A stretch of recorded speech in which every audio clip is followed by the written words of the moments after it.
Welcome to the second video on the Spring Common Assessment Review Packet for Precalculus, the free response problem. On part D, we're asked about the average rate of change for r of t.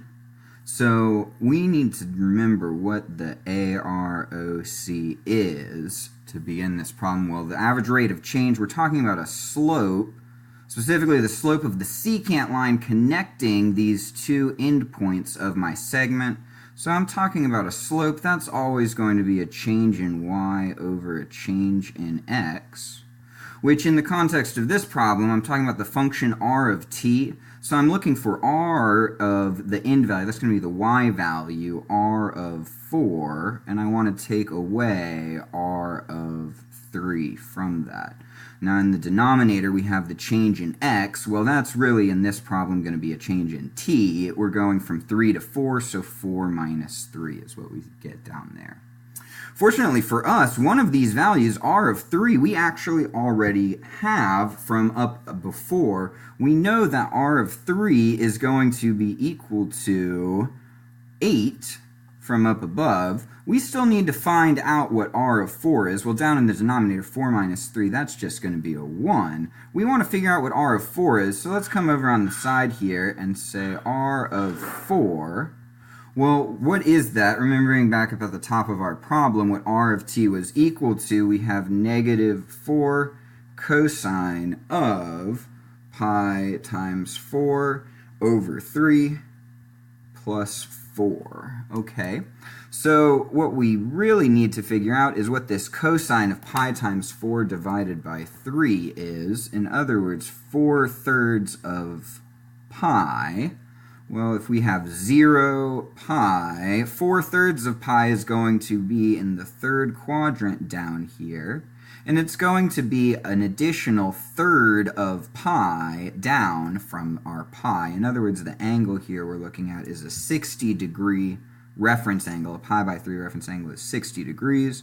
So we would have a 1/2, but it's got to have a negative since we're going to the left, and the square root of 3 over 2, and again a negative since we're going down, assuming we are on the unit circle right here. So if we are looking for the cosine, we are looking for the x value here on the unit circle. So we have negative 4 times negative 1/2 plus 4, which we can simplify down and we get 6 right there. Okay, so coming back, that was what r of 4 was equal to. Let's go back over to our problem, and we're looking at 6 minus 8 over 1. Well, that gets us a negative 2 as our answer. We need to determine the average rate of change and then using correct units. So I want to get the correct units on this negative 2. What actually is that? Well, I was changing my y's, and I was dividing it by a change in x, so a difference in y values over a difference in x values. That means our y values were the r of t values was gallons per hour. So this is gallons per hour, okay, but that was then divided by our x units. So our x units, well, those were really our t units, which was hours. So per hour.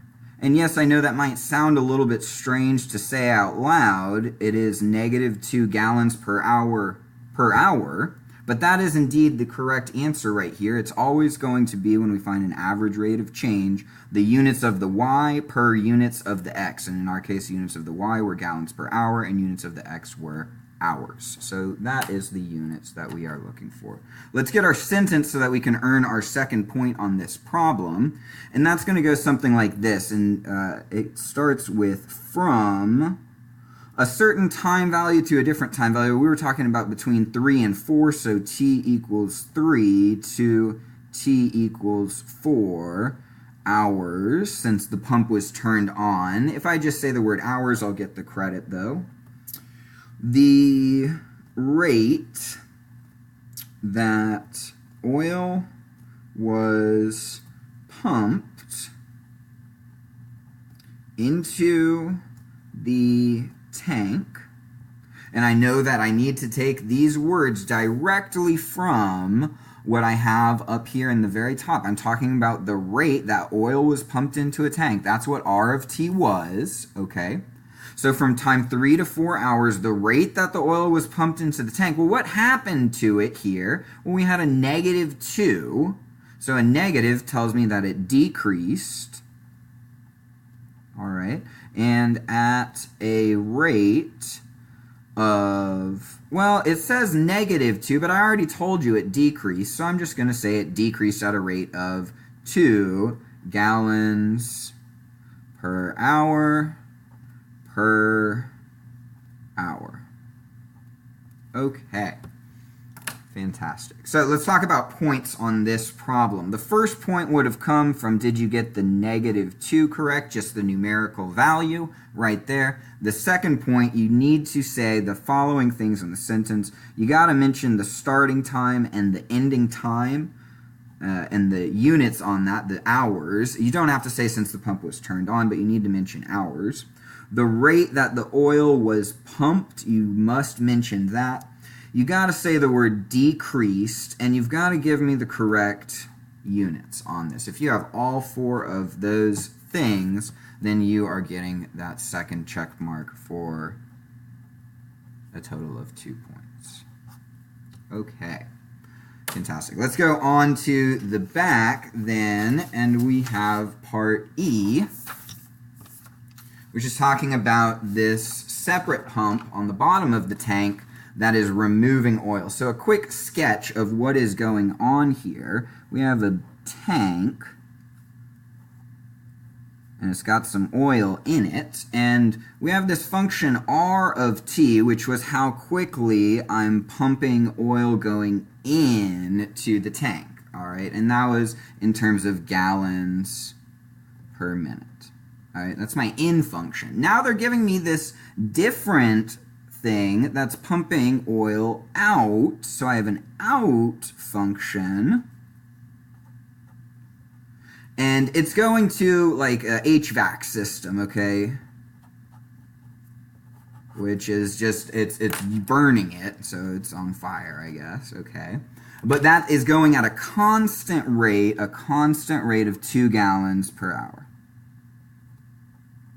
All right, and we're asked, on what time level is the oil in the tank increasing? Is the oil level increasing? So you got to think, if the oil level is increasing, what must be true about the in versus the out? Well, we've got to be putting more oil into the tank than we're pulling out of the tank, okay? So I know the in, the amount that I'm putting in, is governed by this R of T function, which we had from our previous page. We had a nice little sketch of it. And the out function is a constant 2 gallons per hour. Oh, I made a mistake here. I said minutes. I did not mean minutes. I meant hour. Sorry about that. Okay, so remember, our in function is the R function, and our out function is a constant 2. It's just a constant 2. That's what's going out. And we had an in function in purple right there, okay? So if I compare these, when the in function is greater than the out function, is when I'm going to have the oil level rising, right? More is coming in than is going out. So I got to figure out when my in function and my out function are equal.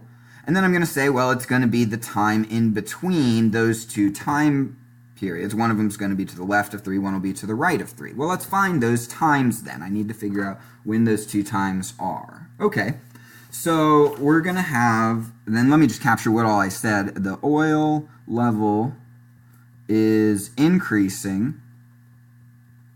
Well, that means that R of T is going to be greater than 2 gallons per hour. Okay?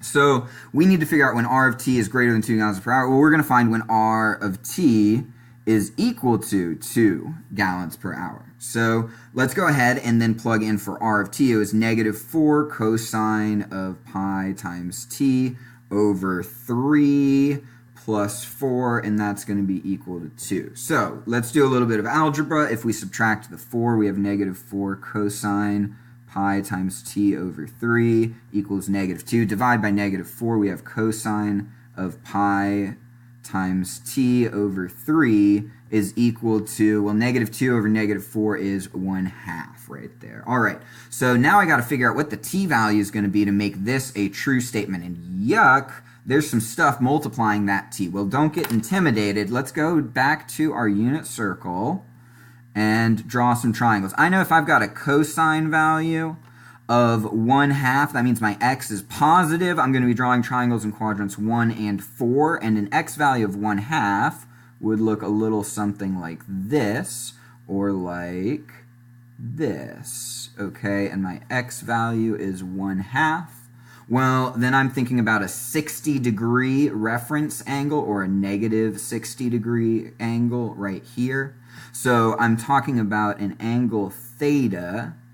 Theta could equal 60 degrees, or it could equal 300 degrees, would be all the way around like that, would be 300 degrees. Well, in terms of radians, that's pi by 3 or 5 pi by 3. So let's go ahead then and think, if I have pi times t over 3, well, I want my theta, the thing that goes in there. I know cosine of theta would equal 1/2. Cosine of theta will equal 1/2 when theta is equal to pi by 3 or 5 pi by 3. So let's come back over here. I need pi times t over 3, my theta, to be equal to pi by 3, or I could have pi times t over 3 equal to 5 pi divided by 3. Okay. So doing a little bit of reciprocal multiplication, times 3 over pi, or times 3 over pi times 3 over pi times 3 over pi over pi over pi over pi. Sorry about that. What do we end up getting as a result here? Well, we're going to have a lot of cancellation, right? We'd have everything cancel here, and I get t equals 1. Or I would get over here, well, let's see, the 3's cancel, but I'm left with a 5. T equals 5. So I get t equals 1 and t equals 5.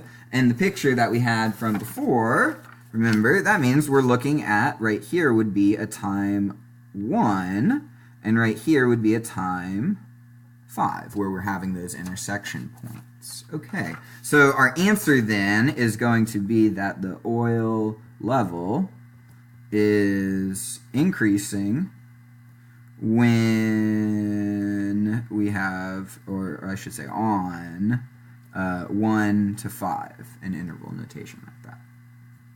So, on 1 to 5. Okay, phenomenal. Well, there will be one final video to capture part F. Stay tuned.